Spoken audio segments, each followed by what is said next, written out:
Hey everyone, today we will be learning about eclasia cardia. Okay, so A का मतलब होता है absence, क्लेशिया is for movement और ये कार्डिया डिनोट करता है स्टमक के कार्डियक एंड को। तो एक्लेशिया कार्डिया का मतलब हुआ कि स्टमक के कार्डियक एंड में प्रॉपर मूवमेंट नहीं हो रहा है। ये गैस्ट्रोइंटेस्टाइनल ट्रैक्ट का रेयर डिसऑर्डर है जिसे हम डिसमोटिलिटी डिसऑर्डर के अंदर रखते हैं। डिसमोटिलिटी डिसऑर्डर तो हम पढ़ेंगे कि ये एक्लेशिया कार्डिया होता कैसे है। तो हम सभी को पता है कि ये जो इसोफेगस है ये ट्यूब लाइक स्ट्रक्चर है और इसका फंक्शन क्या रहता है कि जो ये फूड बोलस है जो हम खाते हैं उससे वो पेरिस्टाल्टिक एक्टिविटी के थ्रू स्टमक में लेकर जाए। लेकिन एक्लेशिया कार्डिया में पेरिस्टाल्टिक एक्टिविटी का लॉस हो जाता है, पेरिस्टाल्टिक एक्टिविटी नहीं हो पाती है। पेरिस्टाल्टिक एक्टिविटी मतलब जो कॉन्ट्रैक्शन रिलैक्सेशन की प्रोसेस रहती है जिसके कारण फूड बोलस नीचे डाउनवर्ड जाता है वो एब्सेंस हो जाती है। तो ऐसा क्यों होता है? ये इसोफेगस का ल्यूमन है और इसको एंटेरिक नर्व सप्लाई मिलती है जिसे हम मायंट्रिक प्लेक्सस बोलते हैं। यहाँ पे नर्व्स के प्लेक्सस प्रेजेंट रहते हैं जिसे हम क्या कहते हैं? मायंटेरिक प्लेक्सस। तो एक्लेशिया कार्डिया में क्या होता है? एक्लेशिया कार्डिया में इन प्लेक्सस का डिस्ट्रक्शन हो जाता है। So there is progressive destruction of myenteric plexus in achalasia cardia. Myenteric plexus जो कि प्रेजेंट थे लोअर एंड ऑफ इसोफेगस और लोअर इसोफेजियल स्पिंक्टर में, उनके डिस्ट्रक्शन होने के कारण इन दोनों का रिलैक्सेशन नहीं हो पाता है। So lower oesophageal sphincter fail to relax, तब इसका रिलैक्सेशन नहीं होता है।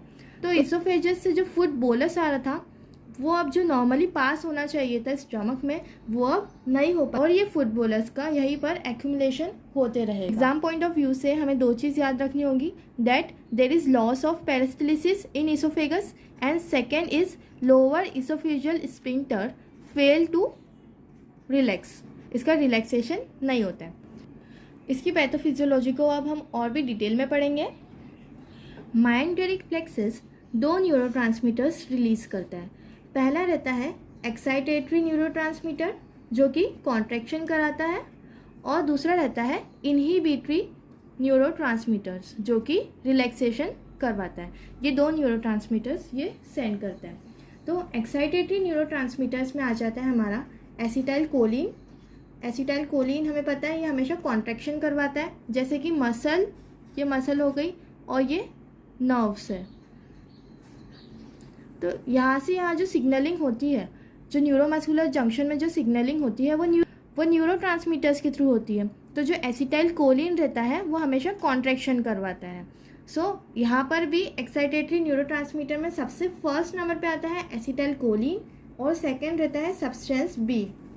इनहिबिटरी न्यूरोट्रांसमीटर्स में आ जाता है नाइट्रिक एसिड और VIP, that is vaso active intestinal polypeptide.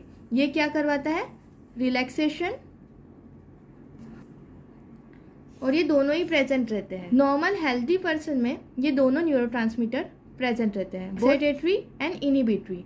लेकिन जब एक्लेशिया कार्डिया होता है तो उसमें इनहिबिटरी न्यूरोट्रांसमीटर्स नहीं रहते हैं, एक्साइटेटरी प्रेजेंट रहते हैं लेकिन इनहिबिटरी नहीं प्रेजेंट रहते हैं। नॉर्मली क्या होता है, जो लोअर इसोफेजियल स्पिंक्टर है यहाँ पर कॉन्ट्रैक्शन इसलिए होता है ताकि जो गैस्ट्रिक जूस है वो ऊपर ना जाए, और रिलैक्सेशन इसलिए होता है ताकि जो फूड बोलस है वो नीचे पास हो जाए। लेकिन एक्लेशिया कार्डिया में अब इनहिबिटरी न्यूरोट्रांसमीटर्स नहीं है जिसके कारण रिलैक्सेशन नहीं होगा और कॉन्ट्रैक्शन हमेशा बना रहेगा जिसके कारण फूड बोलस अब नहीं जा पाएगा। क्लिनिकल फीचर्स की अगर बात करें कि एक्लेशिया कार्डिया का पेशेंट्स क्या क्या सिम्टम्स लेके आएगा, तो सबसे पहले आता है डिस्फेजिया। डिस्फेजिया मतलब डिफ़िकल्टी इन स्वेलोइंग, ठीक है, वो बराबर स्वेलो नहीं कर पाएगा, उसे पेन होगा। डिस्फेजिया उसे पहले होगा लिक्विड के लिए, देन उसे सॉलिड फूड्स के लिए भी डिस्फेजिया होने लग जाएगा। डिस्फेजिया इसलिए हो रहा है क्योंकि फूड एक्यूमुलेशन हो रहा है बिकॉज लोअर इसोफेजियल स्पिंक्टर जो है वो रिलैक्सेशन उसका नहीं हो रहा है, ठीक है। और अब इसमें हमें मिलेगा रिजर्जिटेशन। रिजर्जिटेशन मतलब जो हमारा फूड है वो वापस हमारे माउथ में आना, उस प्रोसेस को हम बोलते हैं रिजर्जिटेशन। वो इसलिए हो रहा है क्योंकि जो फूड है वो नीचे स्टमक में जा ही नहीं रहा है, तो वह फूड रिवर्ट बैक कहाँ पे हो जाएगा, माउथ में, इसलिए हमें रिजर्जिटेशन इसमें देखने को मिलेगा। Third is chest pain. Chest pain इसलिए हमें देखने को मिल रहा है क्योंकि जो फूड है वो इसोफेगस में रिटेन है, वो वहीं पे एक्यूमुलेट हो रहा है, प्लस इसोफेगस का डायलिटेशन हो रहा है, इस वजह से हमें चेस्ट पेन देखने को मिलता है। और पेशेंट का वेट लॉस हो रहा है। वेट लॉस इसलिए हो रहा है क्योंकि उसे डिस्फेजिया है, मतलब फूड तो जा ही नहीं रहा है स्टमक में नहीं जाएगा तो इंटेस्टाइन में नहीं जाएगा, इंटेस्टाइन में नहीं जाएगा तो एब्जॉर्प्शन ऑफ फूड नहीं होगा, जिसके कारण वेट लॉस देखने को मिलेगा। Fifth symptom is coughing while lying down. Food है वो इसोफेगस में है और कभी कभी ऐसा हो सकता है जब वो लेटेगा कि उसका जो फूड है वो एस्पायर कर जाएगा, मतलब वो फूड लंग्स में चले जाएगा, और लंग्स में अगर वो फूड का कुछ पार्टिकल जाता है तो प्रोटेक्टिव मैकेनिज्म के थ्रू उसे कफिंग होगी। And six symptom is aspiration pneumonia. Oesophagus में फूड होने के कारण इट्स सो हैपन कि कभी कभी वो फूड पेशेंट एस्पायर कर जाता है और एस्पायरेशन के कारण निमोनिया भी पेशेंट को हो सकता है। ठीक है, तो ये हमने बात करी क्लिनिकल फीचर्स की। अब हम देखते हैं इन्वेस्टिगेशन, मैनोमेट्री। इसोफेजियल मैनोमेट्री में हम क्या करते हैं, इसोफेगस की जो मसल है उसका रिदमिक कॉन्ट्रैक्शन देखते हैं। ठीक है, तो एक्लेशिया कार्डिया में हम 3 एबनॉर्मलिटीज़ देख सकते हैं। सबसे पहले तो हाई प्रेशर रहेगा लोअर इसोफेजियल स्पिंक्टर में, less than 26 mmHg, but in eclasia cardia it can be more than 100 mmHg. Some book says that अगर 45 mmHg से ज़्यादा प्रेशर हो तो उसे हम एक्लेशिया कार्डिया की कैटेगरी में रख सकते हैं। सो फर्स्ट फाइंडिंग हमने क्या देखी, high pressure in lower oesophageal sphincter, specifically in rest के टाइम पर लोअर इसोफेजियल स्पिंक्टर का प्रेशर ज़्यादा होना। Second finding is failure of lower esophageal sphincter to relax, and last finding is normal जो peristalsis activity होती है वो अब नहीं हो रही है। so last finding is loss of peristaltic activity in lower end of esophagus. Second plan of investigation is barium swallow. Okay, तो बेरियम स्वेलो करने के बाद हम इमेजिंग देखते हैं, तो जो हमारा इसोफेगस है वो बहुत ज़्यादा डायलेट हो जाता है, इसोफेगस हमारा बहुत ज़्यादा डायलेट हो जाता है, और जो हमारा लोअर इसोफेजियल स्पिंक्टर है वो तो थी नहीं है क्योंकि वो कंटिन्यूसली कॉन्ट्रैक्टेड है, और यहाँ पे फूड है, फूड के एक्यूमुलेशन होने के कारण ये डायलेट हो गया और इधर का कॉन्ट्रैक्शन हो गया, मतलब ये थी नहीं इधर साइज का।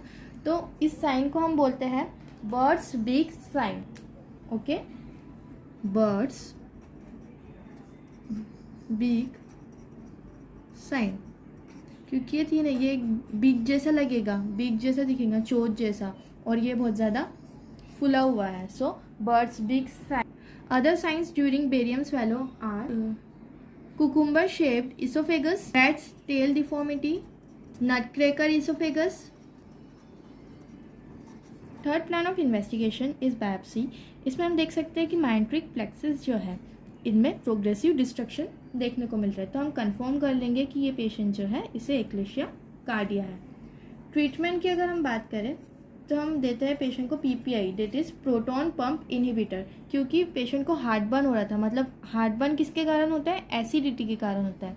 तो अगर प्रोटॉन पंप इनहिबिटर देंगे, प्रोटॉन मतलब H+ आयन, और इसमें अब फिर HCl का प्रोडक्शन यही नहीं होगा क्योंकि हम इनहिबिट कर रहे हैं प्रोटॉन देने से, तो HCl का प्रोडक्शन नहीं होगा, जिसके कारण एसिडिटी पेशेंट को नहीं होगी। तो ये हम सिम्टम रिलीव कर सकते हैं through proton pump inhibitor to control acidity of achalasia cardiac patient. And second is हम इसे बोट्यूलिन टॉक्सिन देंगे। बोट्यूलिन टॉक्सिन जो है, जिसे बोटॉक्स के नाम से जाना जाता है, तो ये रिलैक्स करता है लोअर इसोफेजियल स्पिंक्टर को, क्योंकि लोअर इसोफेजियल स्पिंक्टर कॉन्ट्रैक्टेड था, तो इसको रिलैक्स करने के लिए हम क्या देते हैं, बोट्यूलिन टॉक्सिन देते हैं। ये इनहिबिट करता है एसिटाइल कोलिन की रिलीज को। बोट्यूलिनम टॉक्सिन डेंजरस भी होता है, ये हम रिपीट कर सकते हैं, इसका इफेक्ट धीरे धीरे कम होता जाता है।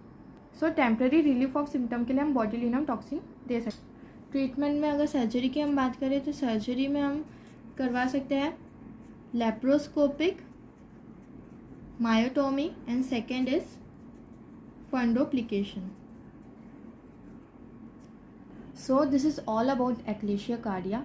If you like the video, please don't forget to like, subscribe to my channel. Thank you for watching.